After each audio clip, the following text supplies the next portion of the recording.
Hello guys, welcome to our science GS magnet YouTube channel. आज के इस session में हम बिहार एसएससी इंटर लेवल द्वितीय इंटर स्तरीय संयुक्त प्रायोगिक परीक्षा 2023 के लिए एडुटेरिया का न्यू बुक से मॉडल प्रैक्टिस सेट नंबर 1 देखेंगे। इसमें कुल 15 प्रैक्टिस सेट दिए गए हैं। तो चलिए इस सेशन को बिना देर किए शुरू करते हैं। इस सेशन को शुरू करने से पहले इस वीडियो को लाइक और चैनल को सब्सक्राइब जरूर करें, ताकि आगे आने वाले सभी वीडियोस का नोटिफिकेशन आपको सबसे पहले मिल सके। फर्स्ट प्रश्न है, भारत में उच्च न्यायालयों के न्यायाधीश को पद की शपथ दिलवाते हैं। तो भारत में उच्च न्यायालयों के न्यायाधीशों को पद की शपथ अनुच्छेद 219 के तहत उस राज्य के राज्यपाल के द्वारा दिलाई जाती है। इसका सही आंसर हो जाएगा option B. Next,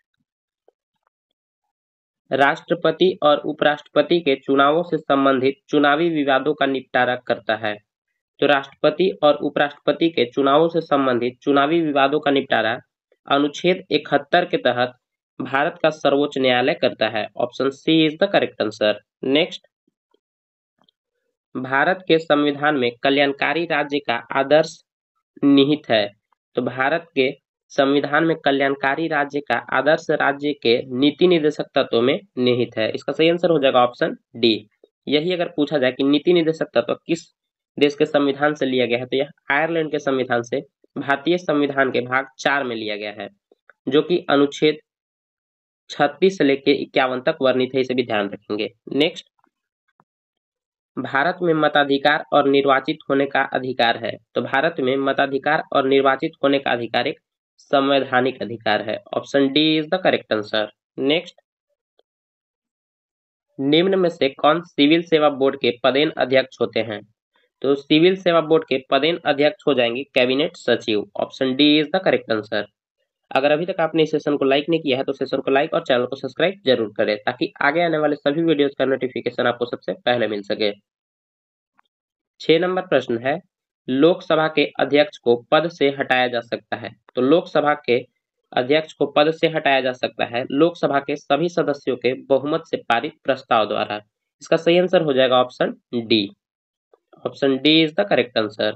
next, 7 number प्रश्न है, भारत का संविधान गणतंत्रात्मक है क्योंकि यह भारत का संविधान गणतंत्रात्मक है क्योंकि यह यहाँ कोई वंशानुगत शासन नहीं है।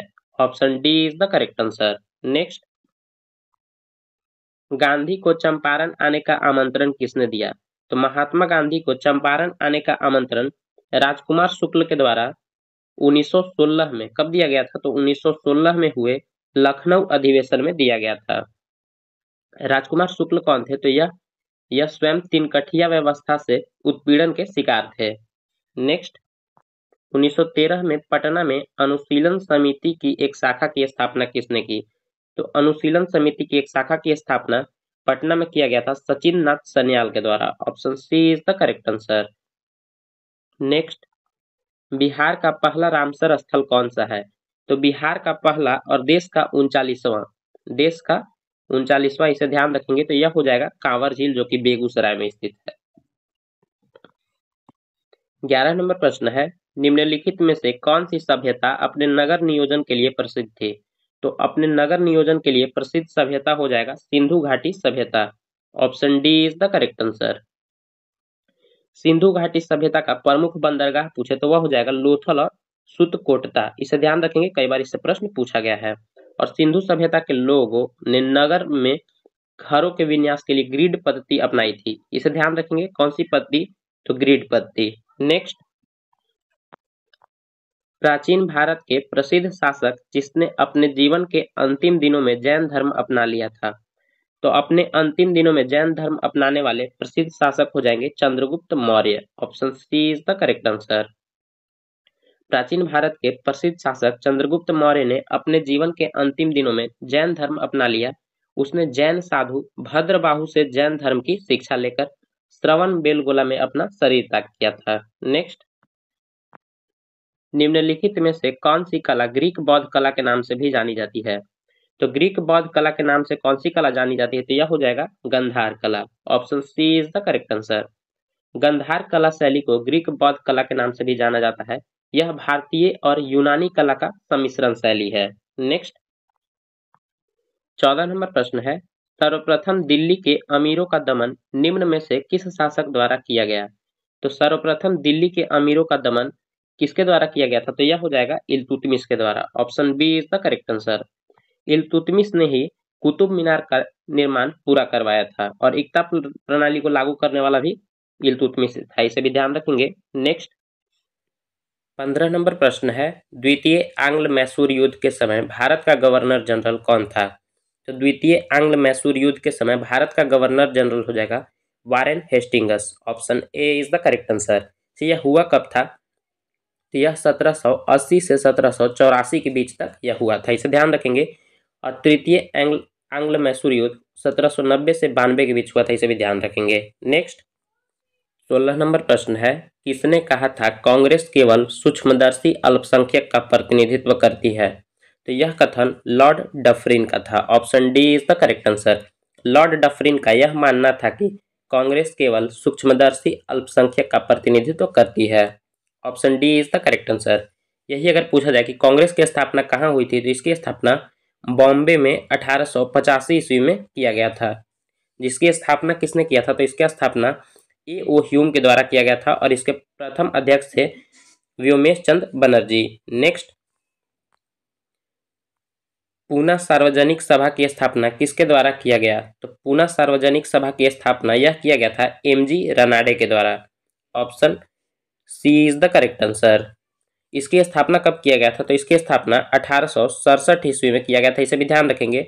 और गोपाल हरि देशमुख से याद रखेंगे, इन्होंने परमहंस मंडली की स्थापना 1840 में किया था। नेक्स्ट विजयनगर साम्राज्य की वित्तीय व्यवस्था की मुख्य विशेषता क्या था? तो विजयनगर साम्राज्य की वित्तीय व्यवस्था का मुख्य स्रोत था भू राजस्व। Option C is the correct answer. Next किस मुगल बादशाह के विरुद्ध जौनपुर से फतवा जारी किया गया था? तो जौनपुर से फतवा जारी किया गया था अकबर के विरुद्ध। किसके विरुद्ध? अकबर के विरुद्ध। Option B is the correct answer. 1580 में जौनपुर के एक धर्मगुरु ने सभी मुस्लिमों को अकबर के विरुद्ध विद्रोह करने के लिए फतवा जारी किया था। नेक्स्ट 20 नंबर प्रश्न है, नीचे दिए गए घटनाएं तथा उनके तिथि का सही मिलान करें। एक तरफ घटना दिया गया है और एक तरफ तिथि दिया गया है। रॉलेट एक्ट, तो रॉलेट एक्ट कब हुआ था? तो 19 मार्च 1919 सही है। रॉलेट सत्याग्रह यह हुआ था 6 अप्रैल 1919, ये भी ठीक है। भारतीय राष्ट्रीय कांग्रेस का अमृतसर अधिवेशन यह हुआ था 2 दिसंबर 1919 को। जलियांवाला बाग हत्याकांड 13 अप्रैल 1919, यानी इसका सही आंसर हो जाएगा 1 2 4 3। 1 2 4 3 कहाँ दिया गया है? ऑप्शन डी में दिया गया है। Option D is the correct answer. Bharat का अपने पड़ोसी देशों के मध्य अंतर्राष्ट्रीय सीमा के विस्तार का आरोही क्रम है। आरोही क्रम पूछा गया है तो यह हो जाएगा नेपाल, पाकिस्तान, चीन और बांग्लादेश। बांग्लादेश के साथ सबसे ज्यादा सीमा लगता है, उसके बाद चीन के साथ, फिर पाकिस्तान और फिर Nepal. Option B is the correct answer. Next 22 number प्रश्न है, निम्नलिखित में से कौन सा जिला धारवाड़ भूस्तरीय रचना वाला नहीं है? यहाँ धारवाड़ भूस्तरीय रचना वाला नहीं है पूछा गया, ध्यान देंगे। तो यह हो जाएगा Rohtas. Option B is the correct answer. जबकि मुंगेर, जमुई और नवादा धारवाड़ भूस्तरीय रचना वाला है। रोहतास अच्छा कौन सा भूस्तरीय वाले रचना है? तो यह हो जाएगा विंध्यन भूस्तरीय रचना कैमूर और सोन नदी घाटी रोहतास में पाई जाती है। Option B is the correct answer. 23 number प्रश्न है, अटल टनल से संबंधित निम्नलिखित कथनों पर विचार कीजिए, उनमें कौन से सही हैं? यहाँ अटल टनल पूछा गया है तो इसका निर्माण सीमा सड़क संगठन द्वारा किया गया है, बिल्कुल सही है। यह मनाली और लाहौल स्पीति घाटी को जोड़ता है, बिल्कुल सही है। यह हिमालय के पीर पंजाल पर्वत श्रृंखला के मध्य स्थित है। यह भारत के लिए सामरिक दृष्टिकोण से महत्वपूर्ण है, यानी कि सभी कथन सही है। 1 2 3 4 सही आंसर हो जाएगा ऑप्शन डी। नेक्स्ट नर्मदा घाटी किन पर्वत श्रृंखलाओं के बीच स्थित है? नर्मदा घाटी किन पर्वत श्रृंखलाओं के बीच स्थित है? तो यह हो जाएगा सतपुड़ा और विंध्याचल के बीच। Option C is the correct answer. Next सूची 1 को सूची 2 से सुमेलित कीजिए तथा नीचे दिए गए कूट से सही उत्तर चुने। लौह अयस्क क्षेत्र, लौह अयस्क क्षेत्र कहाँ हो जाएगा? तो यह हो जाएगा एक तरफ लौह क्षेत्र और एक तरफ राज्य दिया गया है। बादाम पहाड़ उड़ीसा में है, कुद्रेमुख कहाँ है तो कर्नाटक, नोआमुंडी झारखंड और डल्लीराजहरा हो जाएगा छत्तीसगढ़। इसका सही आंसर हो जाएगा 2, 3, 4, 1। यह दिया गया है ऑप्शन सी में। नेक्स्ट, अफ्रीका का सर्वोच्च पर्वत शिखर माउंट किलिमंजारो अवस्थित है।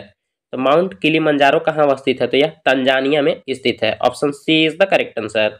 यही अगर पूछा जाए कि दक्षिण अमेरिका का सबसे ऊंचा पर्वत कौन है तो वह हो जाएगा ओजस डेल सेलाडो। इसे ध्यान रखेंगे, कई बार प्रश्न पूछा गया है। नेक्स्ट, भारत में ग्रीष्मकालीन मानसून के प्रवाह की सामान्य दिशा है। तो भारत में ग्रीष्मकालीन मानसून की प्रवाह की सामान्य दिशा हो जाएगा दक्षिण पश्चिम से उत्तर पूर्व। इसका सही आंसर हो जाएगा ऑप्शन डी। यही अगर पूछा जाए कि शीतकाल में इसकी दिशा किधर होती है तो शीतकाल में इसकी दिशा उत्तर पूर्व से दक्षिण पश्चिम की ओर होती है। इसे भी ध्यान रखेंगे। 28 नंबर प्रश्न है, सूची 1 को सूची 2 से सुमेलित कीजिए तथा सूचियों के नीचे दिए गए कूट से सही उत्तर चुनें।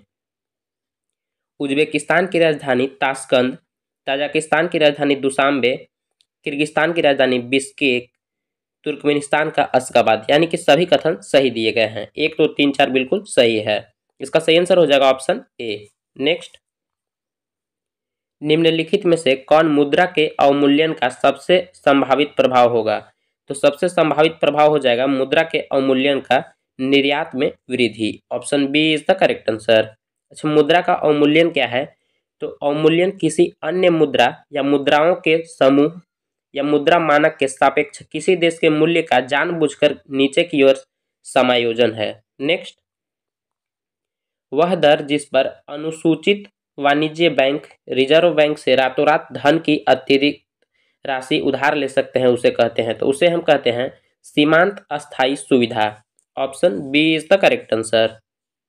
Option B is the correct answer. Next, निम्नलिखित में से कौन सा कार्य आरबीआई से संबंधित नहीं है।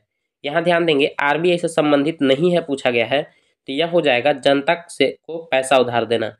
बल्कि यह जनता को पैसा उधार नहीं, यह वाणिज्य बैंकों को पैसे उधार देती है। नेक्स्ट, इसका सही आंसर हो जाएगा ऑप्शन बी, केवल 3। अगर अभी तक आपने सेशन को लाइक नहीं किया है तो सेशन को लाइक और चैनल को सब्सक्राइब जरूर करें ताकि आगे आने वाले सभी वीडियोस का नोटिफिकेशन आपको सबसे पहले मिल सके। 32 नंबर प्रश्न है, भारत को आत्मनिर्भर और स्व उत्पादक अर्थव्यवस्था के रूप में स्थापित करने का प्राथमिक लक्ष्य किस पंचवर्षीय योजना का था। तो यह था तीसरी पंचवर्षीय योजना का। Option C is the correct answer. तीसरी पंचवर्षीय योजना 1961 से 66 के बीच पंडित जवाहरलाल नेहरू के नेतृत्व में शुरू की गई थी। इस योजना के समय योजना आयोग के उपाध्यक्ष D.R. गाडगिल थे, इसीलिए इस योजना को गाडगिल योजना के नाम से भी जाना जाता है। Option C is the correct answer. राष्ट्रीय आय लेखांकन का जन्मदाता किसे कहा जाता है। तो राष्ट्रीय आय लेखांकन का जन्मदाता कहा जाता है साइमन कुजनेट्स को। Option D is the correct answer. Next, अंतर्राष्ट्रीय मुद्रा कोष एवं विश्व बैंक का मुख्यालय कहाँ है। अंतर्राष्ट्रीय मुद्रा कोष और विश्व बैंक का मुख्यालय हो जाएगा वाशिंगटन डीसी में। Option D is the correct answer. Next, 35 number प्रश्न है, भारत में कृषि उत्पादों से संबंधित बाजार का विनियमन कौन करता है। तो भारत में कृषि उत्पादों से संबंधित बाजार का विनियमन कौन करता है, कृषि उत्पाद बाजार समिति अधिनियम। Option C is the correct answer. Next, Bharat ने किस देश को भेंट में 20 ब्रॉडगेज रेलवे इंजन उपहार में दिए हैं। तो यह उपहार में किसे दिया गया है तो यह हो जाएगा बांग्लादेश को। Option B is the correct answer. अंतर्राष्ट्रीय संबंधों में वृद्धि के लिए भारत ने अपने पड़ोसी देश बांग्लादेश को 20 ब्रॉडगेज रेलवे इंजन उपहार भेंट में दिए हैं। नेक्स्ट,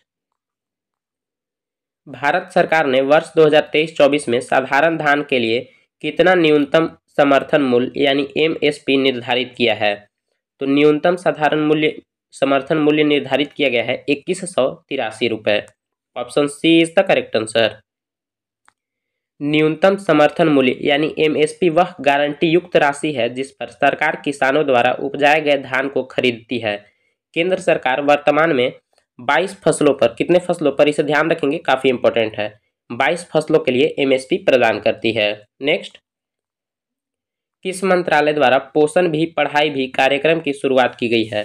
तो पोषण भी पढ़ाई भी कार्यक्रम का शुरुआत किया गया है केंद्रीय महिला एवं बाल विकास मंत्रालय के द्वारा। Option B is the correct answer. Next,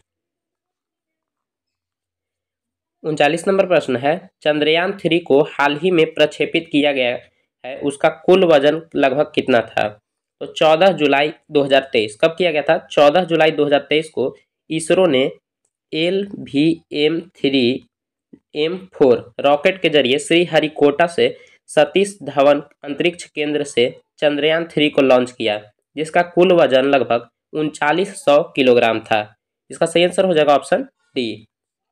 यही अगर पूछा जाए कि चंद्रयान 1 को कब लॉन्च किया गया था, तो 2008 में, और चंद्रयान 2 को 2019 में लॉन्च किया गया था, इसे ध्यान रखेंगे। नेक्स्ट, विश्व पर्यावरण दिवस 2023 का थीम क्या है? तो विश्व पर्यावरण दिवस 2023 का थीम है प्लास्टिक प्रदूषण के समाधान। Option B is the correct answer. Next, हाल ही में किस राज्य में के दुबराज चावल को जीआई टैग दिया गया है? तो दुबराज चावल को जीआई टैग दिया गया है, इसे ध्यान रखेंगे, जो कि हो जाएगा छत्तीसगढ़ का। Option B is the correct answer. और एक और प्रश्न याद रखेंगे, बिहार के मरचा चावल को भी जीआई टैग दिया गया है। नेक्स्ट, कौन सा सही सुमेलन नहीं है यहाँ पूछा गया है? तो केरल आरिफ मोहम्मद खान बिल्कुल सही है। नागालैंड ला गणेशन ये भी सही है। त्रिपुरा गुरमीत सिंह, यह कथन गलत है। त्रिपुरा के गुरमीत सिंह नहीं बल्कि त्रिपुरा के राज्यपाल कौन हो जाएंगे? तो सत्यदेव नारायण आर्य हो जाएंगे। और यह गुरमीत सिंह कहाँ के हैं? तो यह उत्तराखंड के राज्यपाल हैं।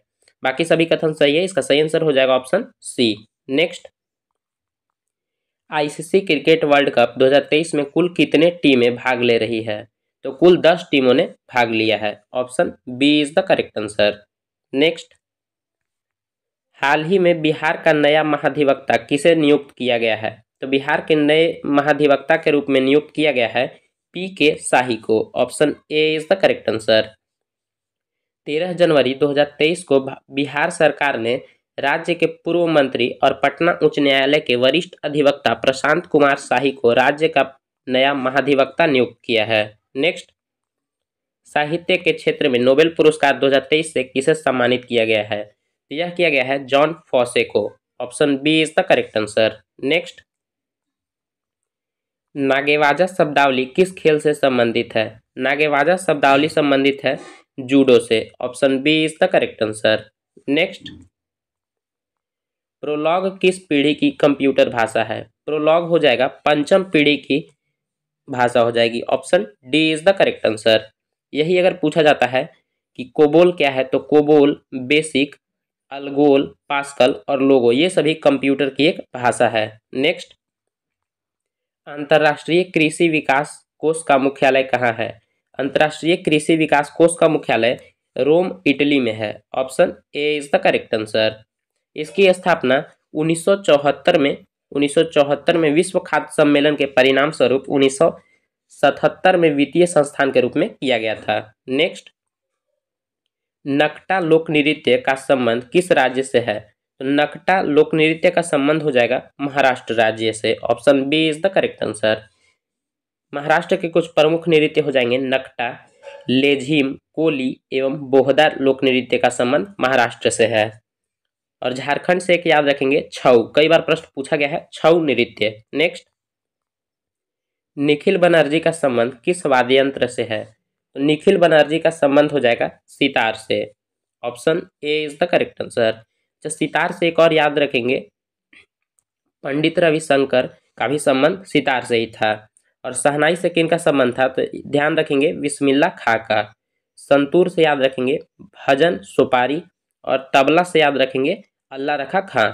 नेक्स्ट, डीसी जनरेटर किस सिद्धांत पर कार्य करता है? तो डीसी जनरेटर फैराडे के विद्युत चुंबकीय प्रेरण के सिद्धांत पर कार्य करता है। Option C is the correct answer. Next, प्रकाश का वर्ण विक्षेपण में लाल रंग का परास होता है। तो लाल रंग का परास हो जाएगा 6200 एंगस्ट्रम से लेके 7800 एंगस्ट्रम तक। Option C is the correct answer. बैंगनी रंग का भी ध्यान रखेंगे 3900 एंगस्ट्रम से लेके 44 और 60 एंगस्ट्रम तक, इसे भी ध्यान रखेंगे, काफी इंपॉर्टेंट है।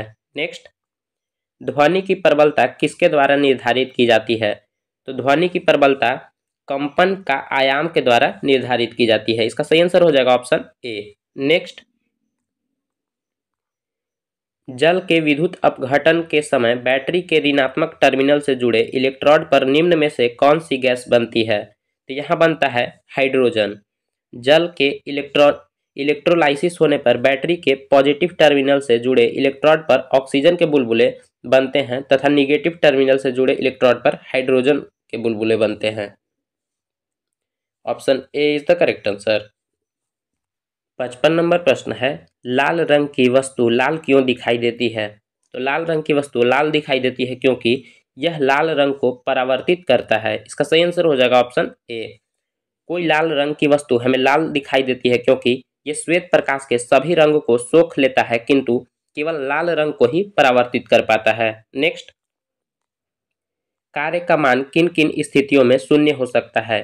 तो कार्य का मान शून्य हो सकता है जब आरोपित बल शून्य हो, यह गलत है। जब विस्थापन शून्य हो, बिल्कुल सही है। और एक क्या हो जाएगा, बल एवं विस्थापन की दिशाएं परस्पर लंबवत हो, यानी कि बी और सी दोनों हो जाएगा। Option D is the correct answer. Next, प्रतिरोध के दो तार R1 तथा R2 समानांतर क्रम में जुड़े हुए हैं, संयोजन का तुल्य प्रतिरोध है। तो समानांतर क्रम श्रेणी में जुड़े प्रतिरोधों का तुल्य प्रतिरोध क्या हो जाएगा? तो यह होता है R1 into R2 by R1 plus R2। Option C is the correct answer. Next, 58 number प्रश्न है, निम्नलिखित में से किस विद्युत चुंबकीय विकिरण में सबसे लंबे तरंग दैर्ध्य होते हैं? तो सबसे लंबा तरंग दैर्ध्य हो जाएगा रेडियो तरंग में। Option A is the correct answer. इसके बाद हो जाएगा अवरक्त तरंगों में, उसके बाद पराबैंगनी तरंग किरणों में, फिर हो जाएगा एक्स किरण में, उसके बाद गामा किरण में। इसका सही आंसर हो जाएगा ऑप्शन ए। नेक्स्ट, निम्नलिखित में से कौन एक मिश्रण का उदाहरण है? यह मिश्रण का उदाहरण पूछा गया है तो यह हो जाएगा इस्पात। दो या दो से अधिक तत्वों या यौगिक को किसी भी अनुपात में मिलाने से बना पदार्थ जिसमें उसके अवयव के गुण विद्यमान हो मिश्रण कहलाता है, जैसे कि लोहा, कार्बन और कुछ अन्य तत्वों के मिश्र धातु है। नेक्स्ट, कार्नेलाइट किस धातु का अयस्क है? कार्नेलाइट हो जाएगा पोटेशियम धातु का अयस्क। Option A is the correct answer. अगर अभी तक आपने सेशन को लाइक नहीं किया है तो सेशन को लाइक और चैनल को सब्सक्राइब जरूर करें। हीलियम के नाभिक में होता है, हीलियम के नाभिक में क्या होता है? तो इसमें 2 प्रोटॉन और 2 न्यूट्रॉन होते हैं। इसका सही आंसर हो जाएगा ऑप्शन डी। हीलियम सबसे हल्की नोबल गैस है, इसे भी ध्यान रखेंगे। नेक्स्ट, क्रोमेटोग्राफी की तकनीक का प्रयोग किया जाता है। तो क्रोमेटोग्राफी की तकनीक का प्रयोग किया जाता है रंगीन रसायन के मिश्रण से पदार्थों को अलग करने में। इसका सही आंसर हो जाएगा ऑप्शन डी। नेक्स्ट, माणिक्य और नीलम रासायनिक रूप से होते हैं। माणिक्य और नीलम रासायनिक रूप से क्या होते हैं? तो यह एल्यूमिनियम ऑक्साइड होते हैं। इसका सही आंसर हो जाएगा option D. Next, German silver में चांदी का प्रतिशत होता है। जर्मन सिल्वर में, ये काफी इंपॉर्टेंट प्रश्न है, कई बार एग्जाम में पूछा गया, इसे ध्यान रखेंगे। इसमें 0% सिल्वर पाया जाता है। जर्मन सिल्वर में तांबा 50%, जस्ता 35% और निकेल 15% पाया जाता है। इसमें चांदी नहीं होता है। नेक्स्ट, 65 नंबर प्रश्न है, निम्न में से किस पदार्थ की विशिष्ट ऊष्मा सर्वाधिक है? अकॉर्डिंग टू ऑप्शन विशिष्ट ऊष्मा सर्वाधिक हो जाएगा एल्कोहल का। Option C is the correct answer. Alcohol का कितना होता है? तो 0.60 होता है। जबकि यही अगर पूछा कार्बन का तो 0.17 होता है। बर्फ का कितना हो जाएगा? तो इसका हो जाएगा 0.50 और लोहा का हो जाएगा 0.11। नेक्स्ट, 66 नंबर प्रश्न है, ऑक्सीकरण के संबंध में निम्नलिखित में से कौन सा कथन सत्य है? कौन सा कथन सत्य है पूछा गया है। तो इलेक्ट्रॉन का त्याग होता है, बिल्कुल सही है। ऑक्सीजन का संयोग होता है। विद्युत धनात्मक समूहन के अनुपात में वृद्धि होती है। उपरोक्त में से एक से अधिक। इसका सही आंसर हो जाएगा ऑप्शन डी। ऑक्सीकरण वह रासायनिक प्रक्रिया है जिसमें कोई परमाणु या आयन एक या अधिक इलेक्ट्रॉनों का त्याग कर उच्च विद्युत धनात्मक अवस्था या निम्न विद्युत ऋणात्मक अवस्था में परिवर्तित होती है। नेक्स्ट, मस्टर्ड गैस का उपयोग किया जाता है? मस्टर्ड गैस का उपयोग रासायनिक युद्ध में किया जाता है। Option B is the correct answer. यह एक जहरीली गैस है जिसका रासायनिक नाम डाइक्लोरो डाइएथिल सल्फाइड है। इसका प्रथम विश्व युद्ध में रासायनिक युद्ध के रूप में किया गया था। नेक्स्ट, निम्नलिखित में से कौन एक विस्फोटक नहीं है? कौन एक विस्फोटक नहीं है पूछा गया है, तो यह हो जाएगा nitrochloroform. Option A is the correct answer. Nitrochloroform एक प्रयोग निश्चेतक के रूप में ऑपरेशन के पूर्व मरीज को बेहोश करने में किया जाता है, जबकि टीएनजी, टीएनटी और पोटेशियम क्लोरेट ये तीनों विस्फोटक पदार्थ है। नेक्स्ट, पृथ्वी पर सबसे पुराना जीव कौन सा है? तो पृथ्वी पर सबसे पुराना जीव हो जाएगा साइनोबैक्टीरिया, जिसे नील हरित शैवाल कहते हैं। Option A is the correct answer. Next, गर्म रुधिर वाले जंतु वे होते हैं जो अपने शरीर के तापक्रम को हमेशा एक सा बनाए रखते हैं। इसका सही आंसर हो जाएगा ऑप्शन डी। नेक्स्ट, सूची 1 को सूची 2 से मिलान करें। एक तरफ दिया गया है सुंदरी, तो सुंदरी क्या होता है? मतलब यह दलदल वाले क्षेत्र में उगता है, तो यह हो जाएगा, इसका सही आंसर हो जाएगा 2। अमरबेल क्या हो जाएगा? तो यह हो जाएगा चूसन मूल। सिंघाड़ा हो जाएगा स्वांगिकारक मूल और प्याज हो जाएगा भूमिगत तना। यानी कि इसका सही आंसर हो जाएगा 2, 1, 4, 3। यह दिया गया है ऑप्शन बी में। नेक्स्ट, सल्क्रिया में ऑर्थोप्लास्टी क्या है? सल्क्रिया में ऑर्थोप्लास्टी क्या है? तो यह हो जाएगा कूल्हे के जोड़ का प्रतिस्थापन। Option C is the correct answer. Next, 73 number प्रश्न है, मानव शरीर में पाचन का अधिकांश भाग किस अंग में संपन्न होता है? तो मानव शरीर में पाचन का अधिकांश भाग संपन्न होता है छोटी आंत में। Option D is the correct answer. मानव शरीर में पाचन मुख से प्रारंभ होकर बड़ी आंत तक होते रहता है, किंतु अधिकांश भाग का पाचन छोटी आंत में संपन्न होता है। नेक्स्ट, इंसुलिन में निम्नलिखित में से कौन सी धातु उपस्थित होती है? तो इंसुलिन में उपस्थित होने वाली धातु हो जाएगा जस्ता। Option B is the correct answer. Insulin एक प्रोटीन या पेप्टाइड हार्मोन है जो अग्नाशय के लैंगरहैंस की द्वीपिकाओं के बीटा कोशिकाओं से स्रावित होता है। इसमें जस्ता उपस्थित होता है। नेक्स्ट, हेपेटाइटिस रोग से मनुष्य के शरीर का सीधा प्रभावित होने वाला अंग है, तो यह हो जाएगा यकृत। हेपेटाइटिस बी नामक वायरस से यह रोग होता है। इसमें लीवर में सूजन और जलन पैदा हो जाती है। Option C is the correct answer. आगे अब मैथ और रीजनिंग के प्रश्न है, एक बार इसे आप खुद से सॉल्व करेंगे। और इस क्लास की पीडीएफ पाने के लिए डिस्क्रिप्शन में दिए गए टेलीग्राम लिंक पर क्लिक करके आप ग्रुप ज्वाइन कर सकते हैं।